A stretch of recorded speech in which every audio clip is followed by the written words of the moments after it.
ለዱንያ ብዙ አትጨነቁ። ዱንያ አላህ ዘንድ ቦታ የላትም። መገልገያ ናት። ጫማ አርጅቶ የምጥለው ጫማ ናት። አፈንጫና ጥድተህበት ምጥላት ሶፍት ናት ዱንያ ማለት።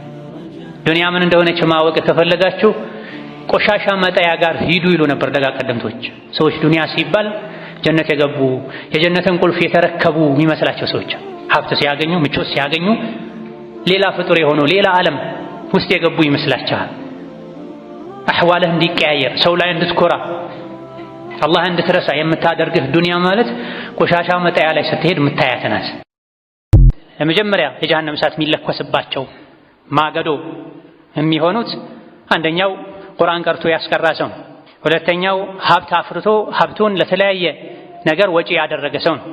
ሶስተኛው ደግሞ ሙጃሂድ ነው። ህይወቱን አካሉን አሳልፎ ሰጥቶ የተዋጋ የሞተ። የሶስቱም ስራ አድካሚ ነው፣ ከባድ ነው። እውቀት መለገስን፣ ገንዘብ መለገስን፣ ነፍስን ህይወትን መለገስን። ነገር ግን ሶስቱም ተሸልመው ጀነት ከመግባት ይልቅ ተዋርደው ጀሃነም ይገባሉ። ምን አጥፍተው ነው? ችግሩ ምንድነው? ስራቸው ኢኽላስ አልነበረም። ቀርተ ያስቀራኸውም ቁርአን ይቀራል ቀርቷል ይባልልህ ዘንድ ነው። ሂድ ተብሎልሃል፣ ዱንያ ላይ አልቋል፣ እዛው አግኝተሃል ጀዛህን ይባላል አሉ ነብዩ ሰለላሁ ዐለይሂ ወሰለም። ባለ ሀብቱም ገንዘብ የሰጠኸው ሰጭ ነው፣ ለጋስ ነው፣ እጁ ረዥም ነው እንዲባልልህ ነበረ። ሂድ ተብሎልሃል፣ ዱንያ ላይ እዛው አግኝተሃል፣ እኔ ዘንድ ምንም የለህም ይባላል አሉ ነብዩ ሰለላሁ ዐለይሂ ወሰለም። ሙጃሂዱም እንደዚሁ ጀግና ነው ደፋር ነው እንዲባልልህ ነበረ፣ እዛው ተወርቶልሃል፣ አግኝተሃል የሥራህን ይባላል አሉ ነብዩ ሰለላሁ ዐለይሂ ወሰለም። ስለዚህ ሪያ ይውልኝ ስሙልኝ ማለት ለታይታ ለዝና ስራን መስራት ስራን ዋጋ ያሳጣል፣ አልፎ ተርፎ አላህ ዘንድ ያስቀጣል። ወደኔ ለመቃረብ የደነገኩትን ስራ መልካም ስራ ለርካሽ ዱንያዊ ፍላጎት አውለሃል በመባል መቀጣትን ያስከትላል። ስራ በኢኽላስ አለመሰራቱ፣ በጥንቃቄ አለመሰራቱ፣ ለአላህ ተብሎ አለመሰራቱ ዋጋ ቢስ ከመሆኑም አልፎ አጅር ካለማሰጠቱም አልፎ ወደኔ ለመቃረብ የደነገኩትን የተከበረ መልካም ስራ ወደ ሰው ለመቃረብ ርካሽ የሆነ ዱንያዊ ዓላማ ለማሳካት ተጠቅመሃል በማለት ያስቀጣል። ለዚህ ነው ነቢዩ ዓለይሂ ሰላቱ ወሰላም ኢነ አኽወፈ ማ አኻፉ ዓለይኩም አሽርኩል አስገሩ ሰሓቦችን ያው የሚያናገሩ ከምንም በላይ እኔ ለእናንተ ምፈራው ምሰጋው ትንሹን ሽርክ ነው፣ መለስተኛው ስውሩን ሽርክ ነው ምፈራላችሁ። ምንድነው በዚህ ልክ እርሶ ለኛ የፈሩት ስውር ሽርክ ብለው ሲጠይቋቸው ሪያ ነው።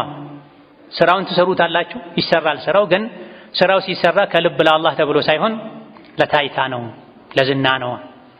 አንድ ሰው ሶላት እየሰገደ ተነስቶ ሰው ስለሚያየው ሶላቱን ማሳመሩ የተከበረው ሶላት እንኳ አደጋ ላይ ሊጥል ይችላል ማለት ነው።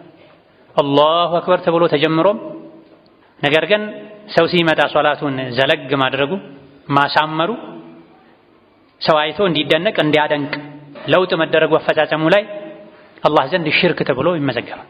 ቁርአን እየተቀራም እንደዚሁ፣ ሰደቃ እየተሰጠም እንደዚሁ። የተኛውም ስራ ላይ ከመጀመሪያ እስከ መጨረሻ ለምንድን ነው የምሰራው? እንዴት ነው የምሰራው? በታዘዝኩት መሰረት ሰርቻለሁ ወይ? አላህስ ይቀበለኛል ወይ ብሎ መድከም ያስፈልጋል። ጀነት በዋዛ ፈዛዛ አይገኝም። ውድ ነው የተባለው በዚህ ልክ ጥንቃቄ፣ ልፋት፣ ድካም ስለሚያስፈልገው ነው። ለሪያ ብሎ ስራ የሰራ ሰው ስራ እየሰራ ያሻረከ ሰው የቅያም ቀን يقول الله عز وجل لهم يوم القيامة إذا جزي الناس بأعمالهم اذهبوا إلى الذين كنتم تراؤون في الدنيا سرا سراه بلو بزي ملك سرا يسرا سو يقيام كان الله في سيقرب هيد دنيا لاي اندي له تفلق كنبر سوج متاقنيو نقر كالا فلق فانظر هل تجد عندهم جزاء النسو جزاء يا الله رحمة يا الله أزنت يعنيكنون መዋጥ አንችልም። ተኝተን መነሳት አንችልም። ወተን መግባት አንችልም። ግራ ቀኛችንን ፊት ኋላችንን አላህ በረሕመቱ ጠብቆን ነው የምንኖር። ረሕመቱ ባይኖር አንድ እግር አንስተን ሌላኛው ነገር ማሳረፍ አንችልም። አይናችንን ገልጠን መልሰን መክደን አንችልም። ያለ አላህ ረሕመት መተንፈስ አንችልም። ያለ አላህ ረሕመት ነፍሰ ጡር የሆነች ሴት ጽንሷን በሰላም መገላገል አትችልም።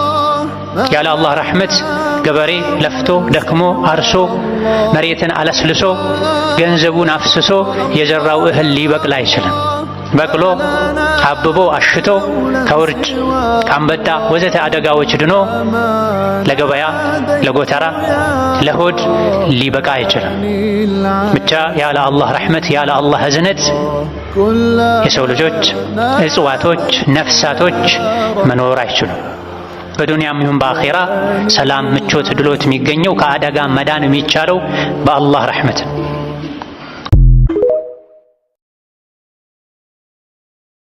አላህም በተከበረው ቃል ምላስን ሲያስጠነቅቀን ምንድን ያለው? ወይሉ ሊኩሊ ሁመዘቲን ሉመዛ አለ። ወየውላቸው ሰው ለሚያሙና ሰው ለሚወጉ አለ። ምክንያቱም ምላስ በጣም ይወጋል፣ ሰዎችን ከሥራ ያወጣል፣ ትዳር ይበጠብጣል። በተለይ ሰምቼ ነበረ ሳሰማ አልቀርም ይመስለኛል እያልን የምናወራቸው ወሬዎች ብዙ የተስተካከሉ ቤቶች